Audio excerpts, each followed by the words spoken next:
Dans un instant avec une Agtech qui vient de Rennes. Alors c'est petit, hein, ils viennent de lever 1 million d'euros, mais ça démarre très bien, vous verrez cela. Et puis BFM Business, Startup & Co. Et oui, avec donc 2 entrepreneurs à suivre. On démarre avec Di Lepix, avec nous ce soir, donc son directeur général, cofondateur, Alban Pobla. Alban, bonsoir. Merci d'être là.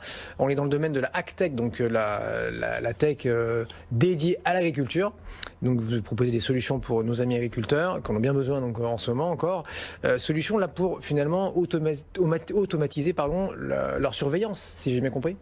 Exactement. Di Lepix est né en fait de la rencontre entre 2 fondateurs, un directeur technique, Aurélien Yol, qui vient de l'INRIA. On est une spin-off de l'INRIA, et moi-même. Et on est parti du constat en fait que l'agriculture aujourd'hui utilise beaucoup trop de produits phytosanitaires pour préventivement protéger ses cultures et ses élevages, et qu'il fallait amener un petit peu de technologie.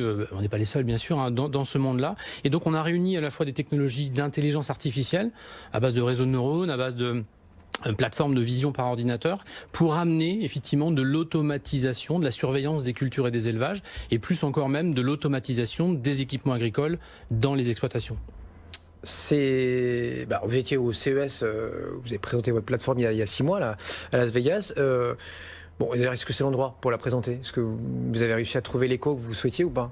Je comprends votre question, ça peut étonner effectivement qu'une start-up AgTech soit au CES, mais en fait la meilleure réponse était de dire que John Deere y était aussi pour la première fois de son existence. C'est un des plus grands constructeurs mondiaux de tracteurs, avec une énorme moissonneuse-batteuse connectée. Ils avaient comme message de dire venez start-up à notre rencontre, l'agriculture a besoin de vos technologies et est ouverte à vos technologies.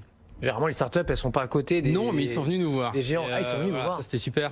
C'était vraiment une des très belles réussites de cette année pour nous au CES. Et entre nous, c'était un rendez-vous calé ou c'était... Non, pas du tout. Non, il y a eu des premiers ingénieurs qui sont passés discrètement voir qui on était. Et puis après, un jour, ils se sont présentés. Un vrai rendez-vous officiel, Ça, c'était super. Ça fait partie des 2 grands temps forts qu'on a eu en 2019. C'est effectivement présenter notre plateforme au CES. Et puis une levée de fonds qu'on a fait en avril 2019 qui nous permet maintenant de nous développer de façon un peu plus confortable, de commencer à anticiper aussi d'autres pays à l'international que les États-Unis. On commence à regarder du côté des pays de l'Est, Ukraine, Russie, du côté du Brésil. J'étais hier à la conférence Diplomatie Entreprise, où j'ai pu rencontrer les ambassadeurs de France aux États-Unis, aux Russie, Brésil, Canada, donc un programme de rêve qui a été programmé par la diplomatie française. Et ça commence maintenant à nous emmener un petit peu à l'international, tous ces événements. Mais ils sont déjà très équipés, là, vos prospects, les agriculteurs. Ça fait 30 ans qu'ils sont connectés. Franchement, voilà, sur les prévisions météo, sur quantité de choses, ils ont des robots, ils ont des caméras, ils ont quantité de choses. Donc là, où est-ce que vous pluguez votre affaire là et quelle couche supplémentaire vous proposez d'intelligence? Effectivement, aujourd'hui, on parle d'industrie 4.0 de l'agriculture en nommant ça l'agriculture de précision. Nous, sans prétention, on considère qu'on fait de l'agriculture de haute précision. On va descendre à l'échelle du centimètre, voire en dessous, pour aller détecter des menaces comme des insectes ravageurs, des maladies ou des adventices dans les cultures pour éviter de les récolter ou de gêner la culture. Vous avez publié aujourd'hui sur BFM le fait qu'il y a eu du datura qui a été trouvé dans la farine de sarrasin, qui est une plante toxique par exemple. Ça fait partie d'un projet par exemple qu'on a avec Triskalia aujourd'hui, c'est de détecter des plantes datura dans des grandes cultures légumières comme les haricots verts par exemple, pour éviter qu'ils se retrouvent dans les récoltes, en fait, tout simplement. Et du coup de traiter là où il y a besoin aussi, ça peut éviter d'utiliser trop de produits phytosanitaires? C'est ça, il y a 2 enjeux. Soit on va traiter beaucoup moins, on va traiter avec le bon produit, au bon moment, au bon endroit, parce qu'on aura détecté de façon précise et localisé surtout de façon précise quelle est la pathologie qui est impliquée et à quel endroit elle se trouve.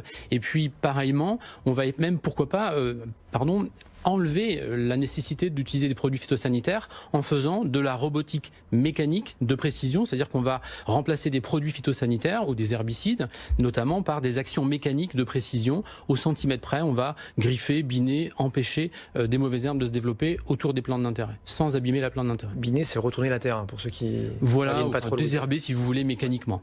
Et bon, alors si on quitte votre business, là on l'a quand même globalement compris. Je reviens quand même sur votre première phrase. On est un spin-off de l'INRIA, donc magnifique institut français que beaucoup nous envient, qui a pu, plus rien à prouver, qui continue à avancer évidemment, mais malgré tout c'est assez rare. C'est-à-dire que ce que vous proposez là, ou en tout cas ils n'arrivent pas jusqu'à nous. Ça veut dire quoi? Que les produits, les projets se font pas, qu'on n'arrive pas à trouver des entrepreneurs aussi pour les accompagner des chercheurs. Voilà. Oui, nous, c'est la chance qu'on a eue, c'est une belle rencontre sans prétention entre un ingénieur de recherche de l'INRIA et moi-même, qui suis plutôt un business développeur. Bon, j'ai fait une partie de mes études dans ce domaine-là, donc je connais bien le sujet, mais Aujourd'hui, il y a quand même un gros plan deep tech en France. On est très soutenu par des gens comme la BPI. L'INRIA veut soutenir une centaine de startups en France. Donc, on a quand même bénéficié d'un très bel environnement. Et pour revenir à votre question précise, la chance qu'on a, nous, c'est qu'on est issu d'un laboratoire qui travaille depuis plus de 15 ans avec des industriels, Dassault Systèmes, Airbus, Orange, Intel. La technologie qu'on déploie aujourd'hui, une technologie qui a été déployée dans l'aérospatiale, l'aéronautique, la défense, et qu'on peut appliquer aujourd'hui à l'agriculture. Un peu comme je le disais sur le cas de John Deere, les agriculteurs, les constructeurs, les équipementiers agricoles sont friands de ces technologies-là qui ont été validées dans des environnements tels que la défense, qui est très demandeur de robustesse, de temps réel, tout en tenant dans une puissance de calcul la plus réduite possible et la moins chère possible. Bon, vous êtes aussi vous dans une course, hein. Là vous avez 20 millions d'euros, peut-être qu'il faudra relever pour accélérer et pas se faire doubler par un Américain. Alors on n'a pas autant que ça, on a 1 million d'euros. Mais non, j'ai dit, vous avez élevé 1 million. Ah pardon, j'ai dit quoi? Non, 1 million d'euros, effectivement, ça c'est l'equity plus. Mais est-ce que ça va suffire pour accélérer Non, j'espère. D'abord, j'espère qu'on va bien se développer, c'est ce qui est déjà le cas. On va passer de la centaine de milliers d'euros à quelques millions d'euros dans les années qui viennent. Et on commence à effectivement être abordé par des investisseurs de série A qui souhaitent nous accompagner et qui voient que notre accélération est en phase, voire même supérieure à celle qu'on avait prévue. Donc, nous incite à regarder justement vers des nouveaux marchés à l'international notamment. Dealpix, D-I-L-E-P-I-X. Merci beaucoup Alain d'avoir été avec nous. Alban, pardon, d'avoir été avec nous donc ce soir dans Tech & Co.